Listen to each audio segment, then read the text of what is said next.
So నీ first ప్రిఫరెన్స్లో ఇప్పుడు ఐటీని పెట్టుకుంటూ సెకండ్ ప్రిఫరెన్స్లో ప్రైవేట్ బ్యాంకింగ్ అండ్ తర్వాత ఫైనాన్స్ని నేను లైన్లో పెట్టుకోవాలని నేను అనుకుంటున్నాను. అండ్ తర్వాత వచ్చేసరికి మనకి నెక్స్ట్ కొంతవరకు ఎనర్జీ సెగ్మెంట్కి సంబంధించి కంపేర్ చేయొచ్చు.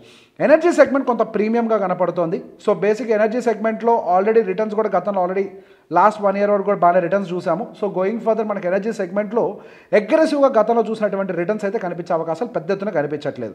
అండ్ ఎఫ్ఎంసీజీ మాత్రం కొంత ఫేర్గా కనిపిస్తుంది. ఎఫ్ఎంసీజీ యొక్క మనకి పిఈ విపరీతమైన డ్రాప్ కనిపించింది. PEs are always high for FMCG, ఇది గుర్తుపెట్టుకోండి. బట్ స్టిల్ దాని యావరేజ్తో కంపేర్ చేస్తే లోవర్ సైడ్ రావడం అయితే అబ్జర్వ్ చేయొచ్చు. అండ్ రీసెంట్గా వచ్చిన జిఎస్టీ రిఫార్మ్స్ మనకి ఎఫ్ఎంసీజీని బూస్ట్ చేస్తాయి. అండ్ ఎర్నింగ్స్ పర్ షేర్ కూడా బాగా పికప్ అవుతుంది. And price to book value బాగా లోగా ఉంది. అండ్ డివిడెంట్ ఈల్డ్ కూడా మనకి comparatively as it is fine. మనం పెద్ద ఎత్తున మాట్లాడుకోవడానికి ఉండదు. ఎఫ్ఎంసీజీలో ఎప్పుడు డివిడెంట్ ఈల్డ్ తక్కువే ఉంటుంది. So price to book, earnings per share and PE ఇవన్నీ కూడా కొంత కంఫర్టబుల్గా ఉన్నాయి కాబట్టి థర్డ్ పొజిషన్లోకి ఎఫ్ఎంసీజీని తీసుకోవచ్చు. సో నెక్స్ట్ ఏదైనా ఒక బుల్ ర్యాలీ కనుక వచ్చే అవకాశాలు ఉంటే నెక్స్ట్ మనకి ఇంట్రెస్ట్ రేట్ కట్స్ ఫెడ్ చేయబోయేది ఐటీకి ఫేవర్ చేస్తుంది. అండ్ దాంతోపాటుగా ఇప్పుడు ట్రంప్ తోటి ఆల్రెడీ మనకు కొన్ని ఫేవరబుల్ సిచ్యువేషన్స్ నడుస్తున్నాయి కాబట్టి, అంటే మనకి ట్రేడ్ టాక్స్ బెటర్ అవుతున్నాయి కాబట్టి గోయింగ్ ఫర్దర్ అది ఐటీ సెగ్మెంట్కి ఈ పెనాల్టీ ఎక్స్ట్రా 25% టారిఫ్ కట్ చేసినా కానీ అది ఐటీ సెగ్మెంట్కి పాజిటివ్గా మారే అవకాశం ఉంది. అండ్ దాంతోపాటుగా ఆల్రెడీ వస్తున్నటువంటి ఇంట్రెస్ట్ రేట్ కట్స్ అవన్నీ కూడా బ్యాంకింగ్ సెగ్మెంట్ని బూస్ట్ చేస్తాయి.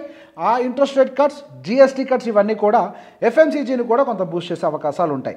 సో ఫస్ట్ పొజిషన్లో ఐటీ, సెకండ్ పొజిషన్లో బ్యాంకింగ్, అండ్ థర్డ్ పొజిషన్లో ఫైనాన్స్, అండ్ ఫోర్త్ పొజిషన్లో మేబీ ఎఫ్ఎంసీజీ.